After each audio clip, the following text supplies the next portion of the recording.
Greetings. Welcome to the SciFi Pubcast, the podcast that tries to be a pub, and perhaps someday a pub that tries to be a podcast.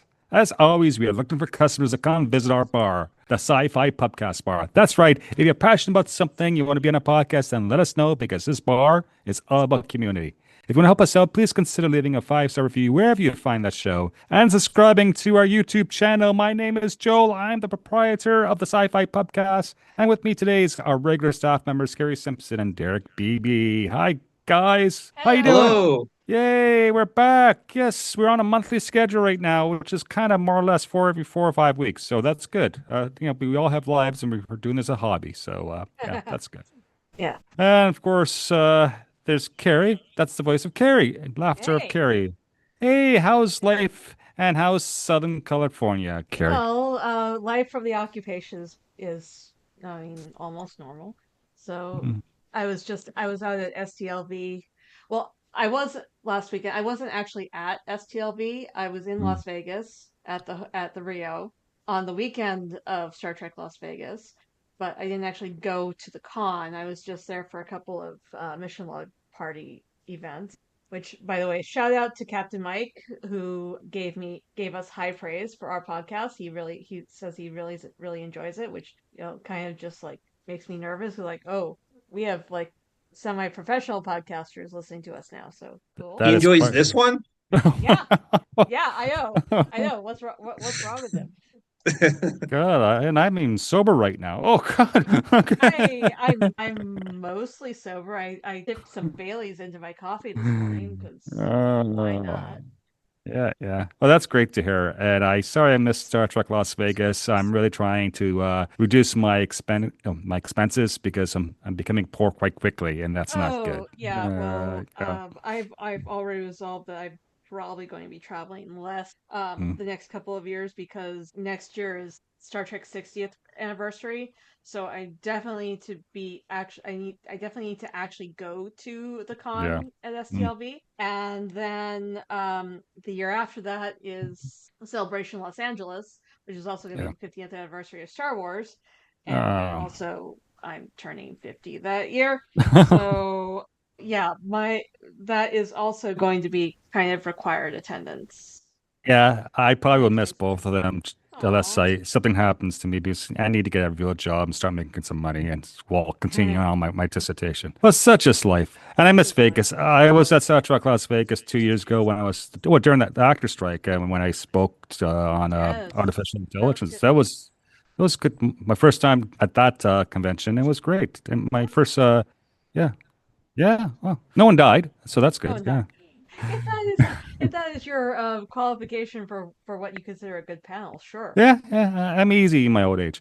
Anyway, which way, we also have Dirk Beebe all the way from Pennsylvania, the hills of Pennsylvania, I like to say, because he lives an hour away from my aunts and my cousins. And yeah, so how's things, Dirk? So, Joel, speaking of you being poor, a bit of a bookkeeping question. So, as you know, you hired me on a provisional unpaid basis, and Yeah. it's been like 5 years or so now. So, is there a point where I am going to start getting paid here, or what's going on there? I am still collecting data on that. I need more data points. So give another 5 years, then we can revisit this. How's that? Okay.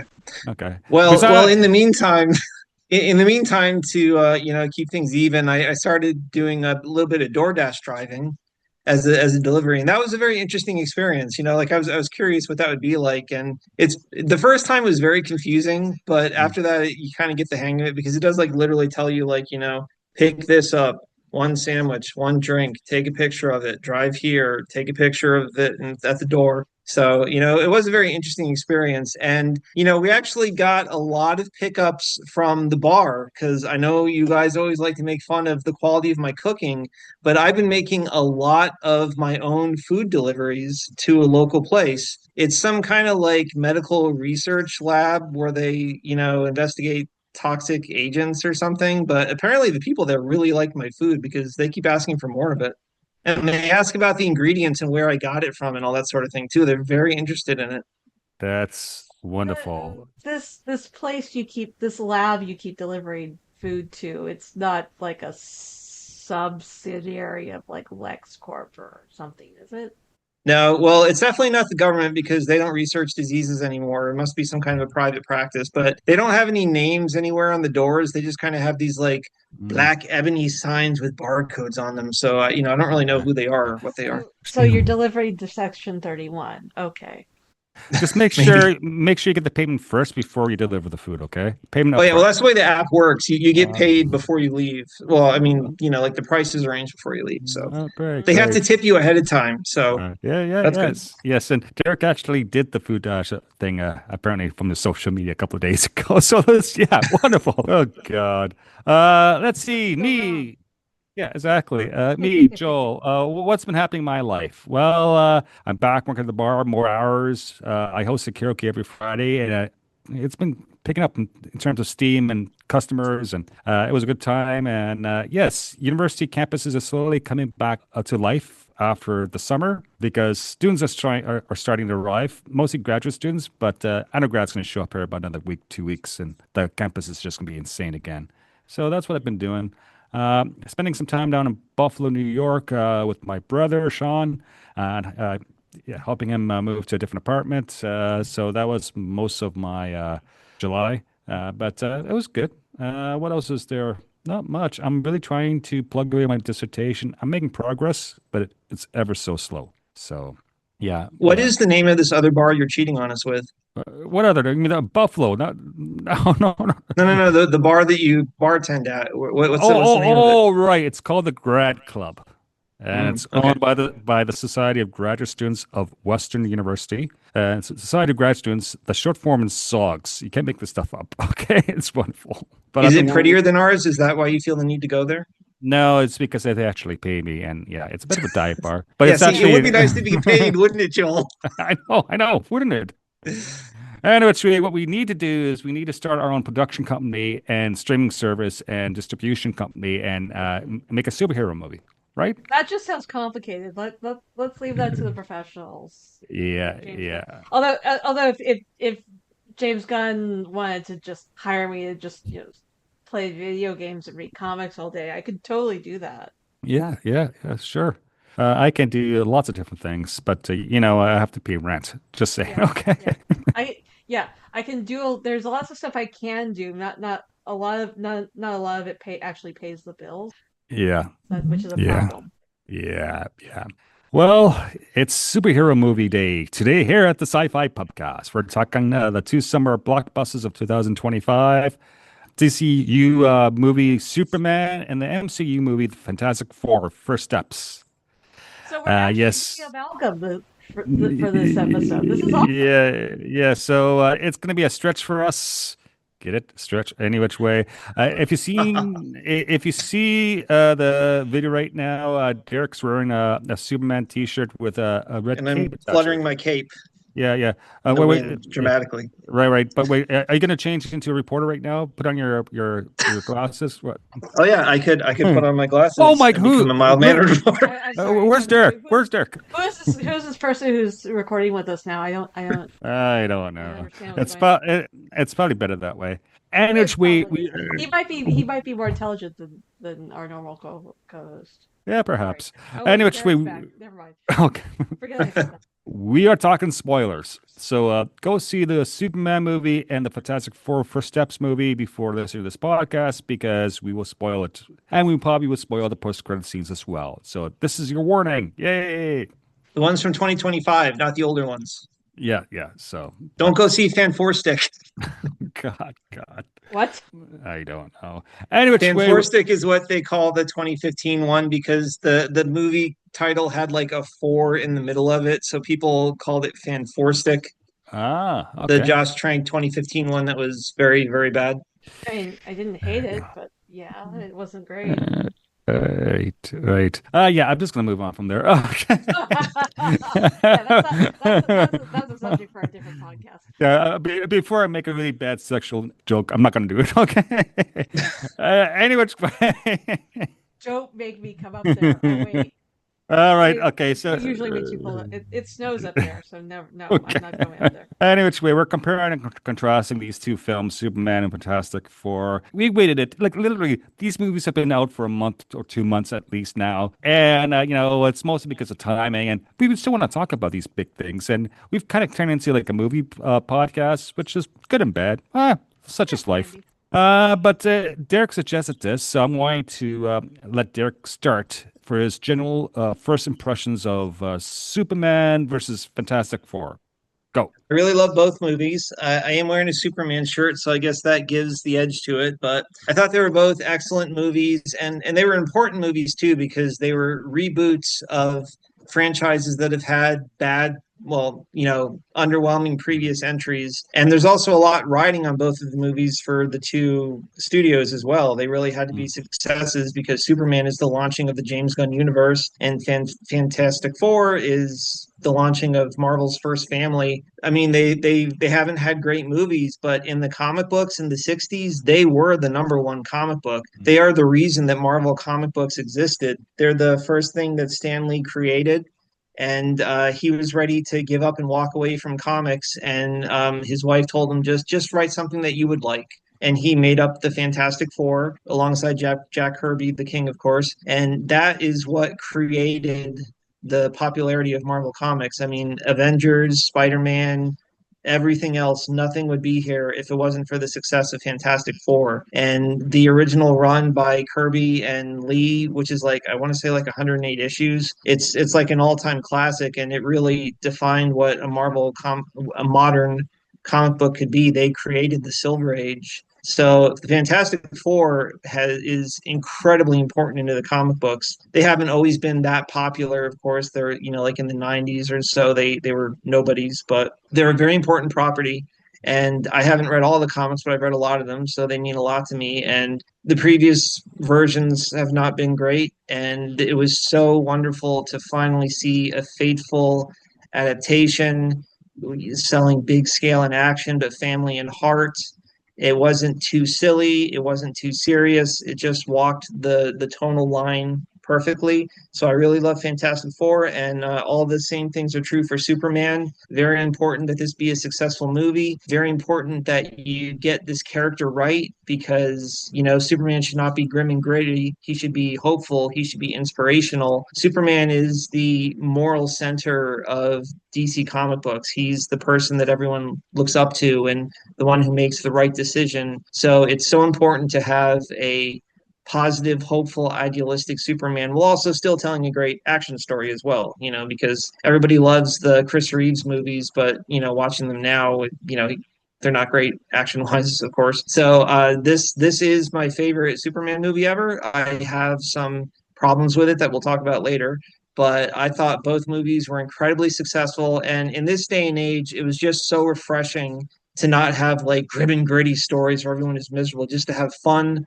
hopeful comic books starring idealistic heroes that make you feel good about yourself. Wow, Derek, I'm glad you had a thought or two about that. You thought about things. That's fantastic. No pun Wow. intended. All right. Well, Keri, what's your take on both movies? Your initial take. Well, okay, I think I've mentioned it quite a few times. I am not a huge Superman fan. I tend to side with Batman on most occasions. And I liked grim and gritty Snyderverse, Batman versus Superman, Justice League, all those. That said, I really, really like this. I really, really like Superman. It was fun. It was enjoyable. It was a not. It didn't like rehash a whole lot of the stuff we've seen in previous movies, like the origin of Superman getting him to getting him to Earth and all that. It drops you right into the center of the story, right into the middle of a fight, really, and just kicks it off from there. And I really like that. It doesn't it's not it doesn't spoon feed you a whole lot of, like I said, backstory or anything like that. Everyone is pretty much already established in the movie, and they have been for a few years. So that was good to see that we're not we are starting over, but we're not starting over again. We're picking up in the middle. Fantastic Four also was a very, very fun movie. I enjoyed it. I enjoyed this casting. I have not hated any of the Fantastic Four movies, full disclosure. And you can drop me the call later if you want. But I think this one has been my favorite of the four movies, of the four Fantastic Four movies that have been released. I was happy to finally see Galactus and all of his grandeur, and that was good. And no, what I was saying was that based on some of the comic books I've read, I actually do kind of like Franklin. So I was really happy that they included him in the movie this time around.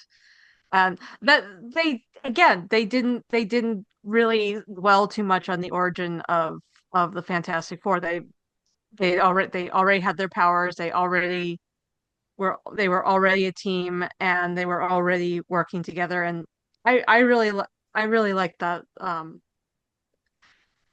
that aspect of both movies. So anyway, Yeah. Joel, what did you think? I like both of them.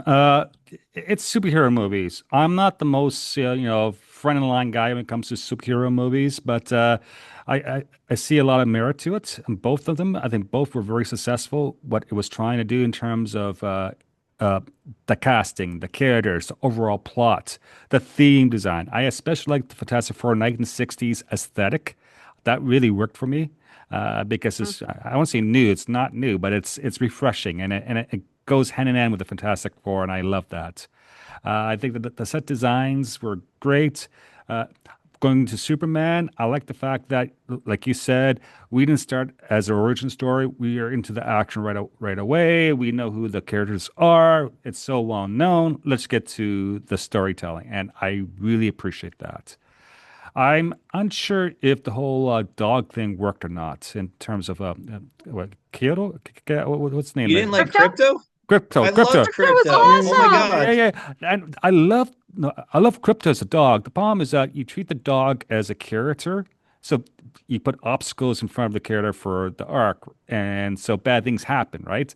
And you see that, and yeah, I know some people like when animals suffer on screen, knowing full well it's fantasy. Yeah, I can see how it can backfire, but I think if you look at Kato as a character rather than just a dog, yeah, it worked too. So yeah, that's my one thing. They But were very careful never to show violence being done to him. I noticed yeah, that.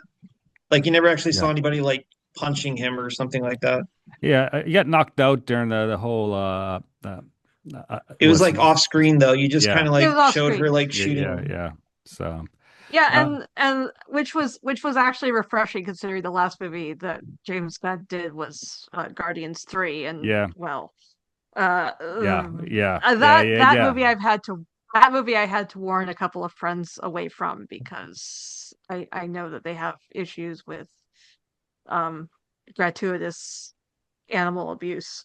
Yeah, so To be uh fair, it was not pro animal abuse. It was anti the yeah, message of It the was movie. yeah, oh yeah, it was anti animal abuse, but but Guardians 3 had some pretty graphic animal abuse in the movie, and I had to warn a few people away from it because of that.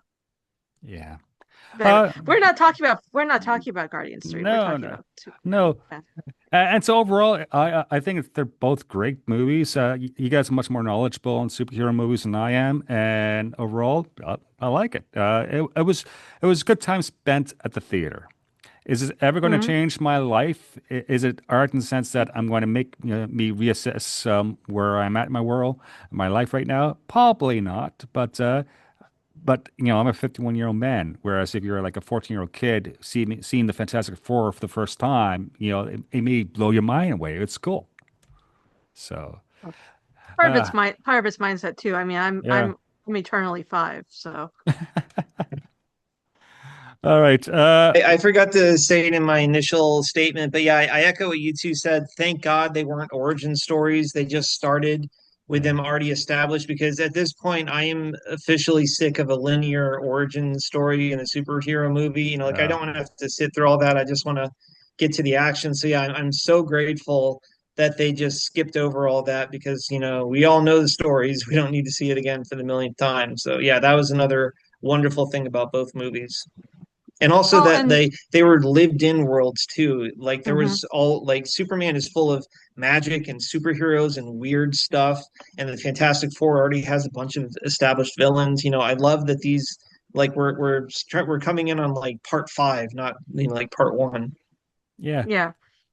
Well, and James Gunn has already said that, for his run at DC, at the DC movies, we're not going to see origin stories if we don't need to, because I mean, we've had Superman and Batman and possibly Wonder Woman around for like 80 years. We've rehashed the Superman and Batman origin story in movies for almost as long as I've been alive. So we don't need to do that again. We don't need to see Batman's parents get shot again.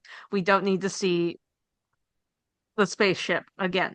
We know this part. And you know, hopefully if you're going hopefully someone who is not knowledgeable about that, if they go to the movie, gets enough information from the movie to actually understand what's going on. Absolutely. Absolutely. I like the movies as well because they introduce certain, allies and enemies that's from the comic books. Let's talk about casting. Let's talk about the Green Lantern. My God, that was so great. All right, so tell me about the Green Lantern. Guy Gardner. Well, I'm going to Guy try to Gar grow my hair like that now because that's obviously the way to go for the future. Oh God. Okay, so I have been on record in other podcasts say that Nathan Fillion can voice Hal Jordan for as long as he wants to. Uh, but if we're gonna have him play the live action Green Lantern, it has to be Guy Gardner, and not just because one of the excuses apparently for James Gunn casting Nathan as Guy Gardner was to get him in a bowl cut, because this is apparently what James Gunn does to his friends. He puts people in bowl cuts and kills them a lot, yeah, on film. Um, but yeah, yeah, Guy Gardner is not the Green Lantern you usually call. He's like he was the runner up to Hal in the comics. Mm. Like the when Sur crashes to Earth, like the the reason the ring went to Hal is because Hal was just happened to be closer, Mm. and that's the only reason we have Hal Jordan as the primary Green Lantern. And Guy Gardner was actually supposed to be the backup, but he got hit by a bus Mm. in the comics. So Oh, I he don't was remember kind of that. oh, this is like in the 60s and stuff, 50s, 60s or 70s. Um, so he was kind of out of commission for a while. So the backup Green Lantern became John Stewart, which is why we're getting John Stewart and Hal Jordan in Lanterns. Although Guy is also going to be making an appearance in that apparently. So Guy is the backup of the backup.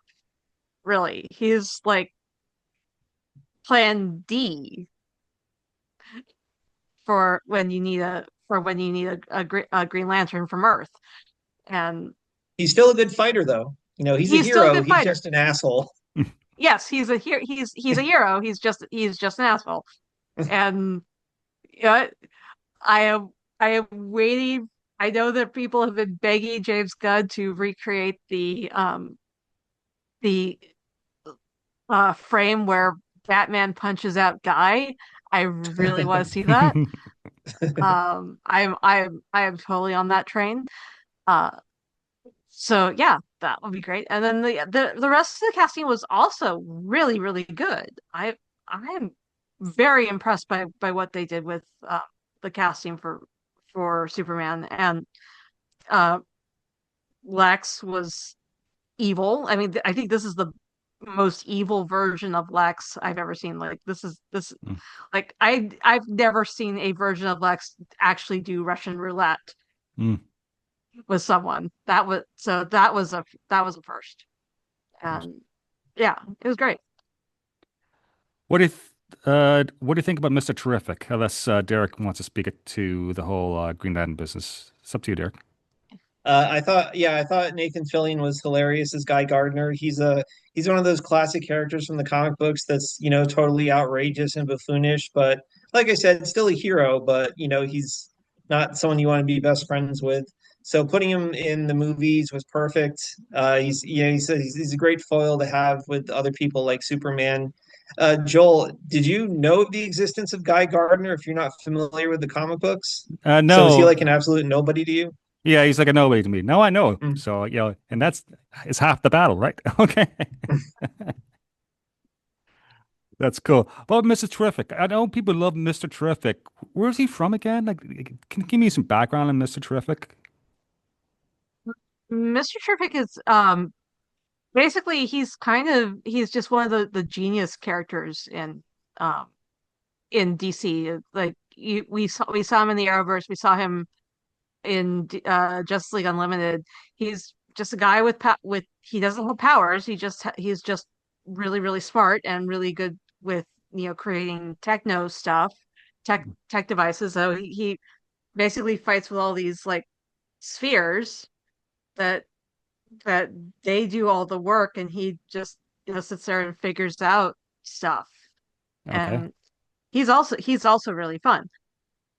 I like I like that he was not completely a people person uh in the movie. That was kind of hilarious.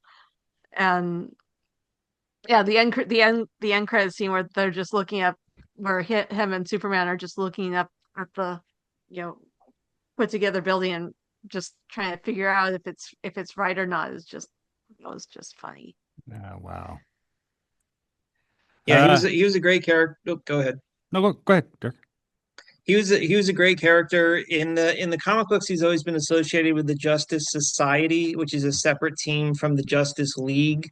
They were like an original team from back like in the 40s, and then they kind of got rebooted in the modern age.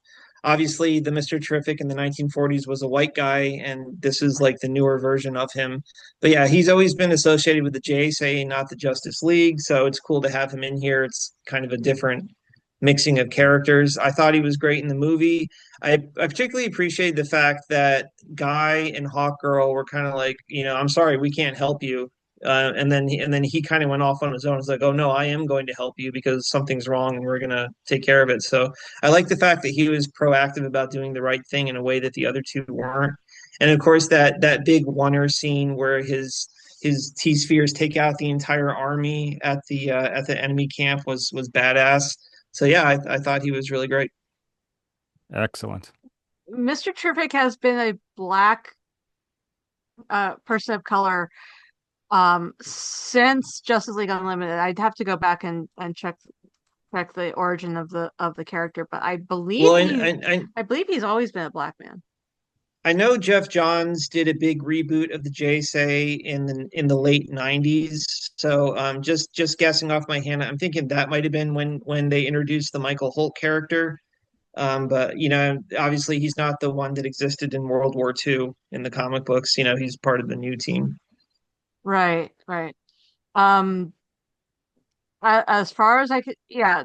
So if we're talking about someone who's not Michael Holt, it might be a different it's probably a different character, but yeah, his Yeah. Michael Holt has always been Yes, that's right. African American. Yeah, Michael Holt Uh, is the second Mr. Terrific. There was an original Mr. Terrific in World War II, okay, and by okay, which I mean that comics makes that more were sense. actually published in the 40s or so. Okay, Okay, that makes more sense. I have a question. If this guy's so smart, why is he a mister, not a doctor? Some people don't go with the pretentious "call me doctor" thing. But yeah, Joel, we don't all need doctorates. Oh God, that's true. That's true. I mean, but also to your point, Derek, the we have like three members of the Justice Society in this movie because Hawkgirl and Guy were both in Justice Society and I think Justice League International too. So I don't know if Guy's ever been in the JSA. He was in the Justice League International starting in the 80s. I don't know if he was ever a JSA character, but we're getting in the weeds here. yeah, sorry. Yeah. Yeah. Well, now we should talk about the hero of the movie. Of course, I'm talking about you know, you know him, you love him, Jimmy Olsen. You know, uh, The who ultimate ladies' man for some unknown reason. by his very looks, he saved the world. Of course, you know. Okay. That was such a bizarre part of the movie. It's like, why are all the women lusting after him? I Why not? just it's funny because the actor who plays him, I just watched the Righteous Gemstones a couple months ago for the first time, and he is a supporting actor on that show, and yeah, it was fun. And Yeah. I know him from the Netflix series Santa Clarita Diet, where he just kind of plays Uh, this like lame loser teenager. So yeah, it was very weird to see him like being like, this ladies' man, like, oh, I can't push these women away. They're all coming on to me. These supermodels are like, wanting to get married to me and everything. That was a funny part of the movie. oh God. And I also like that the entire plot hinged on that because Mm, basically, like, this movie couldn't have happened if Eve hadn't been taking those photos and sending them to him the whole time. That was, the Superman movie really had an amazing clockwork of plot and writing where every little character played some kind of vital role to it. Like Superman never could have won on his own. He only won because of Crypto and Guy and Mr. Terrific and Lois and everyone at the planet and Eve Testmaker and Metamorpho. Like it was everybody working together in a finely tuned, cohesion of plot that allowed them to save the day against this incredible threat, which I thought was really good writing. mm. Excellent. Before we move on to the Fantastic Four first steps, is there anything that you guys didn't particularly like about the Superman remake? Yes. So Mm-mm. I Mm, loved like 90% of the movie, thought it was great. The one thing I absolutely hate is what they did to Jor-El, because Jor-El is supposed to be this noble, messianic Moses savior type figure who was like doing the right thing. He was a scientist. He tried to warn them about global warming. They wouldn't listen. He sacrificed himself so that his only son could live. And now in this version, they're like, go to planet Earth and conquer it and make lots of babies. Like I absolutely hated that. I kept waiting for them to walk it back, for them mm, to say that, oh, it was fake footage or that they took it from a parallel universe where he was evil. Because I kept waiting for Ultraman to turn out to be the evil Superman from Earth 3, because that is what Ultraman is in the comic books. So I thought, okay, so they got the footage from Ultraman on Earth 3 where Jor-El is evil, and then they're gonna like eventually find out like, oh, this footage has a different, multiversal frequency to it or something, and that would have been perfectly fine. You could have had that whole storyline and then without murdering the original canon. So I really did not like that. I understand why I did it for stylistic purposes.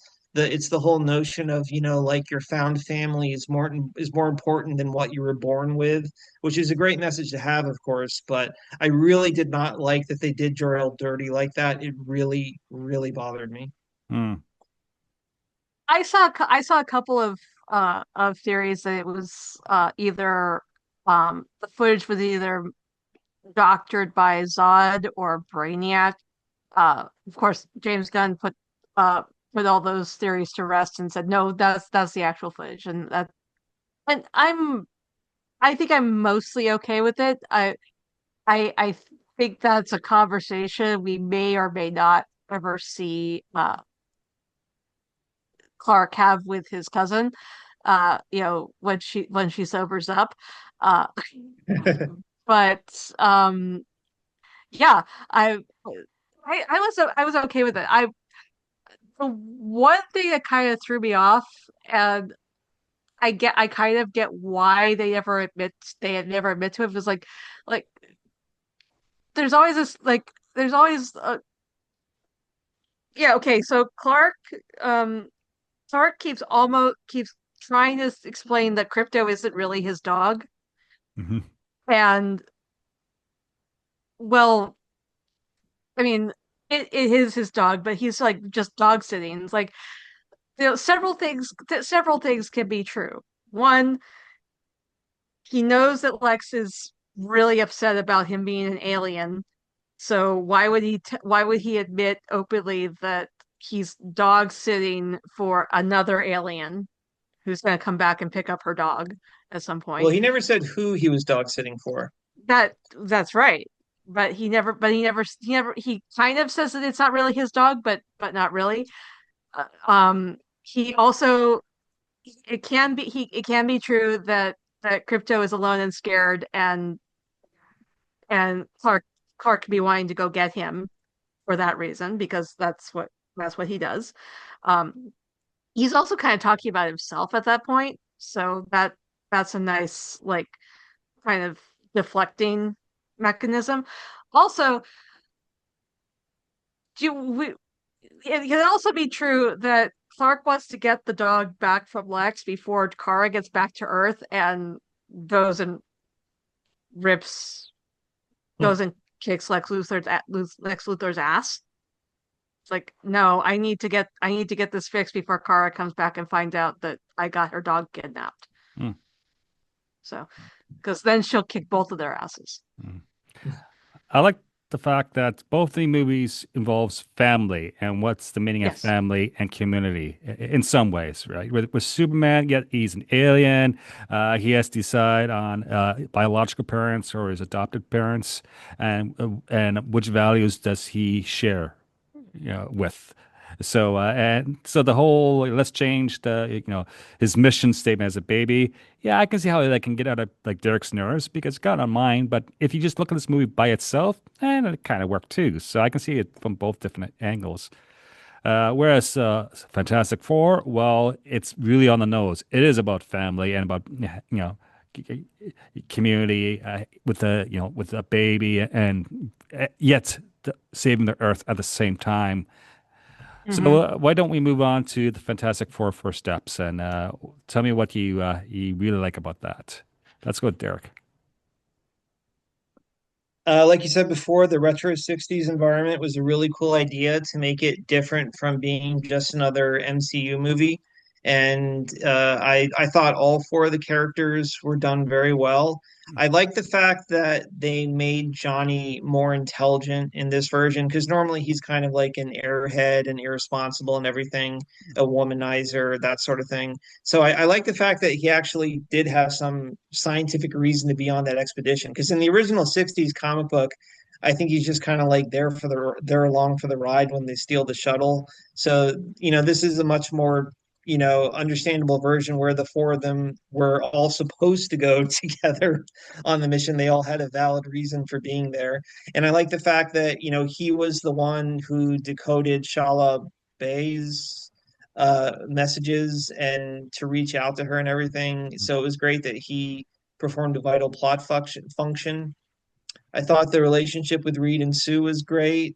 I like that Sue was given a strong role in it, because when the comics first started, she was just like a shrinking violet, and that's why she became the Invisible Woman because she was like, Mm, "Oh, I want to be invisible." And it was only later that she didn't even have the force field powers at first. When they mm, first introduced it, she literally just turned invisible, and that was it. So obviously, that was back in the '60s, where portrayals of women in comic books were not as they are today. mm, So it was nice to see Sue given a strong central role. I would argue she was the main character out of all four of them. And Reed was Mm-hmm. done great. Pedro, yeah, mm, Yeah, no, I've said, yeah, I agree with you that she's probably more the main character than the rest of them. mm, yeah. And Reed was done great. I did think it was interesting that they didn't show his stretching powers too much. It seemed to be kind of like saving it for the ending battle almost. He mm, didn't really do it before that, which is fine. And I loved that they properly did Galactus this time as a gigantic kaiju skyscraper sized villain. He was awesome. Silver Surfer was great as a character and as just like an unstoppable badass. I think my favorite part of the movie is when they're fleeing Galactus's ship and Silver Surfer is coming after them and they are throwing everything they have at her and she just keeps coming. They mm, cannot stop her. And the only way they can even slow her down is to like trap her at the edge of a black hole.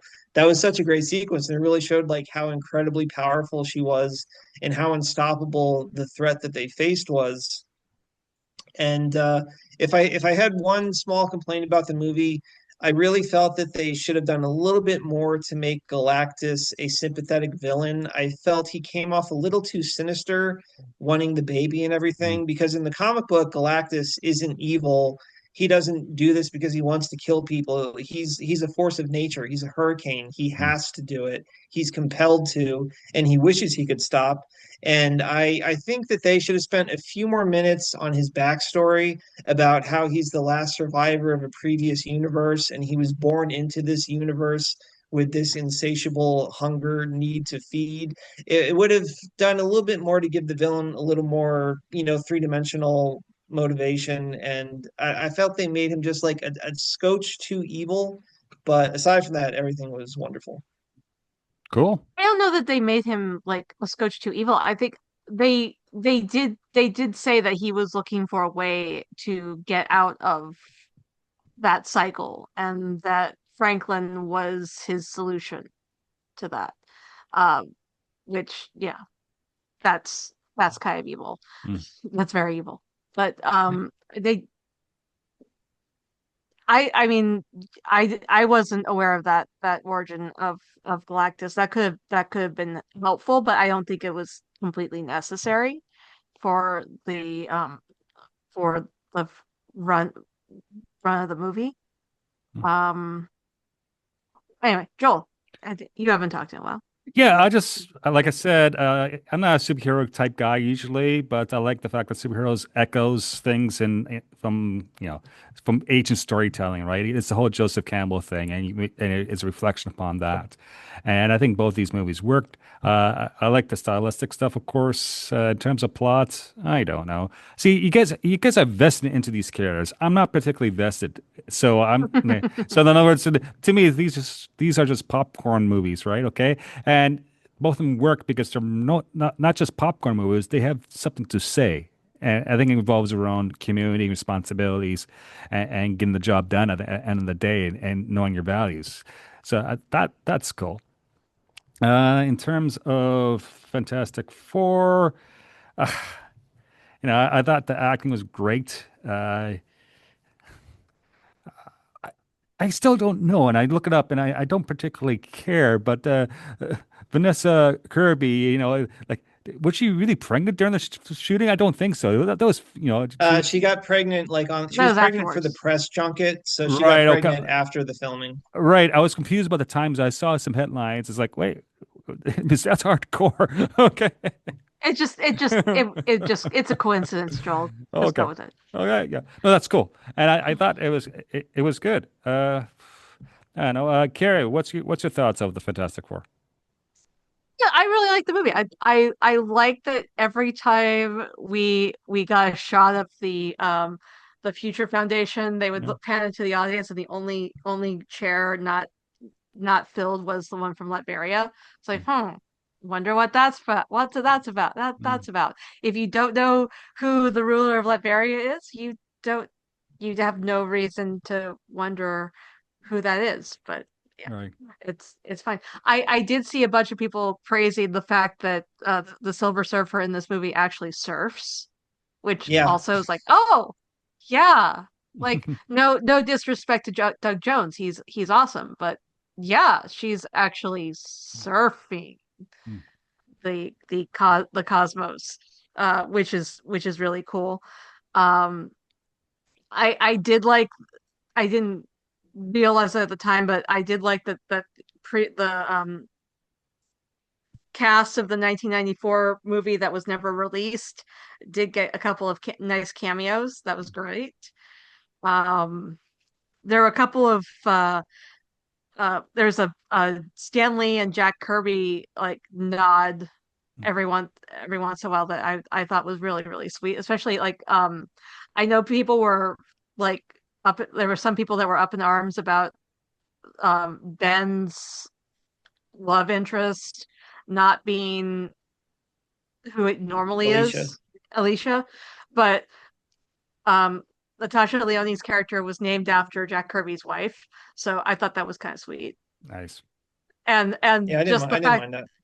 and just the fact that the Earth that this Earth was based on Jack Kirby's birth date. That was just cool.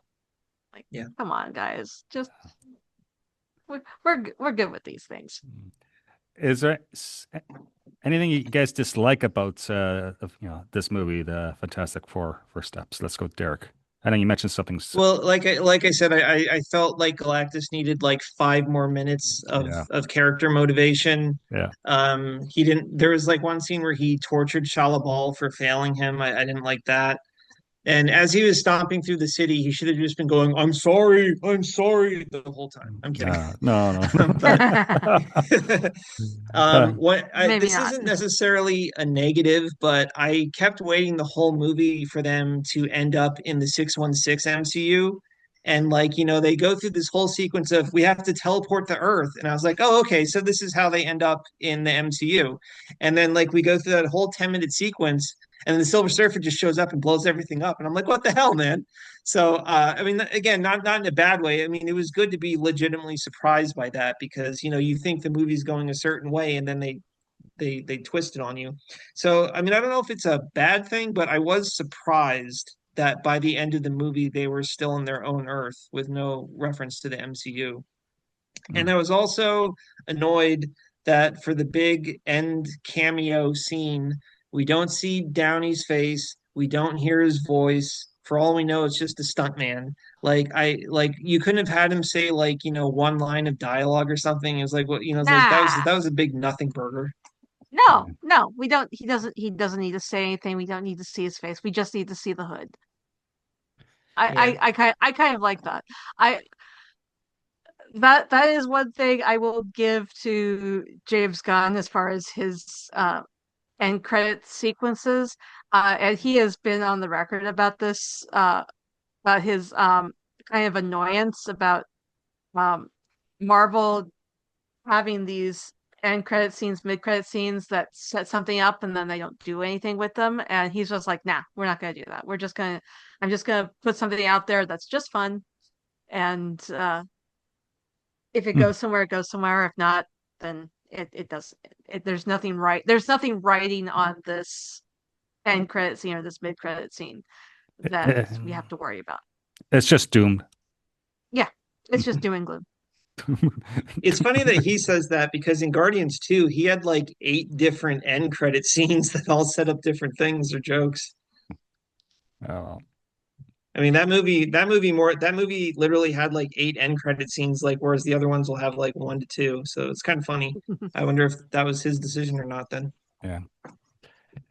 All right, folks, we're going to be wrapping up shortly and shutting our doors. Any last thoughts on either Superman or Fantastic Four? Derek is waving his hand. Go for it, Derek. Derek.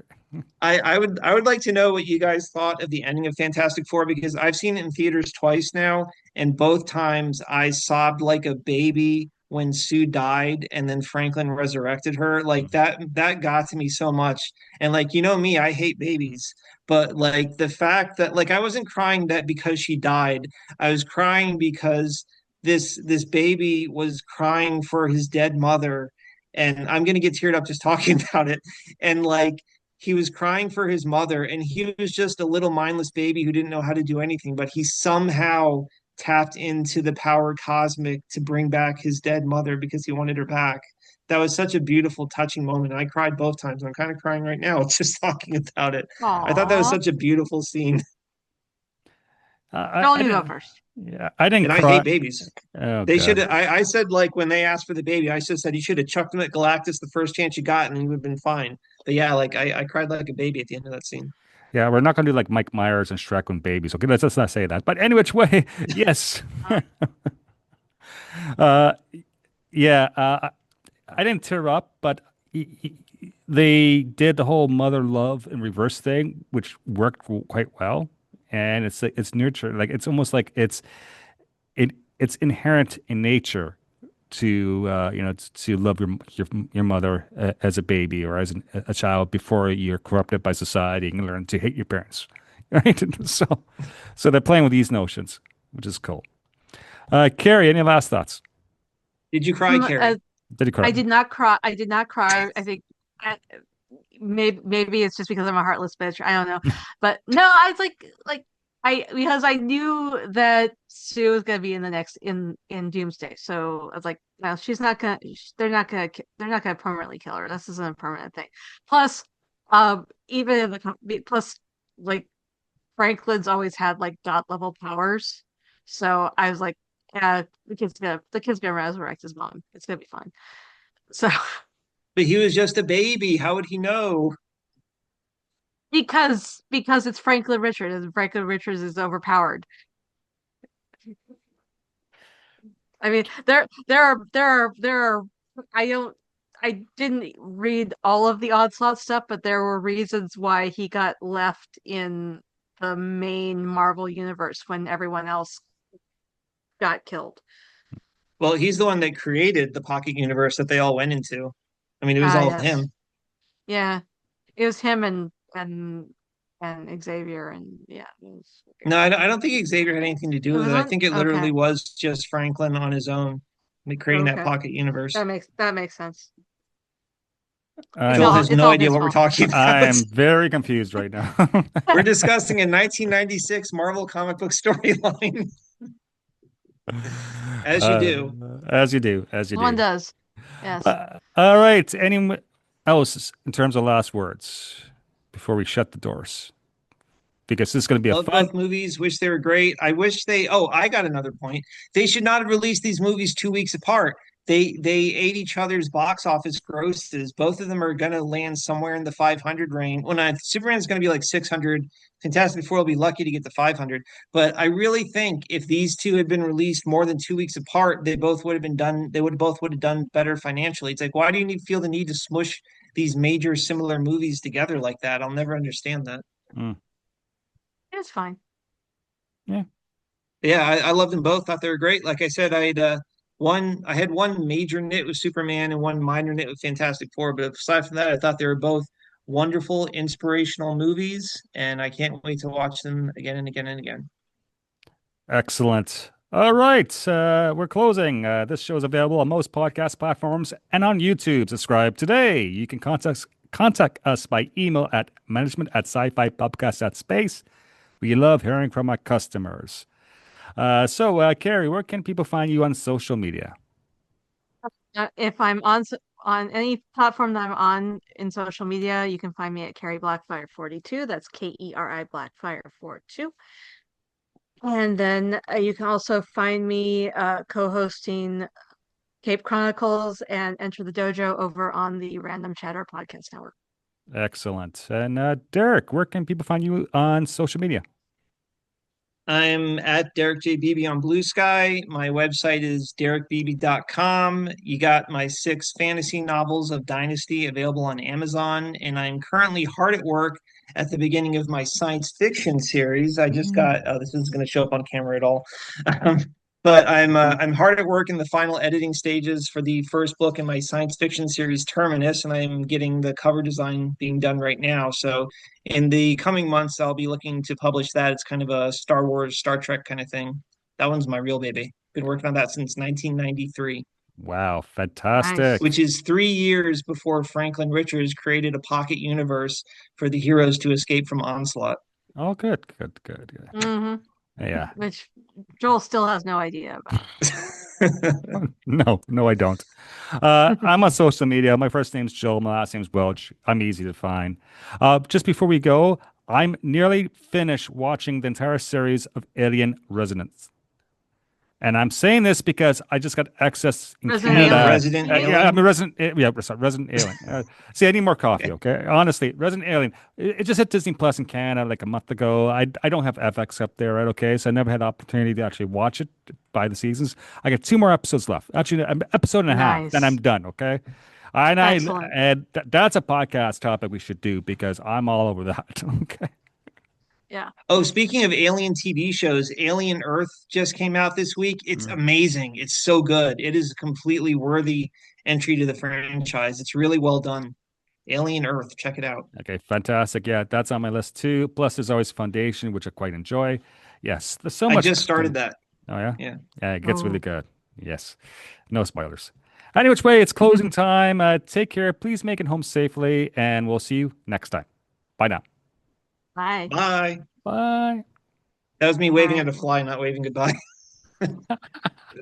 So.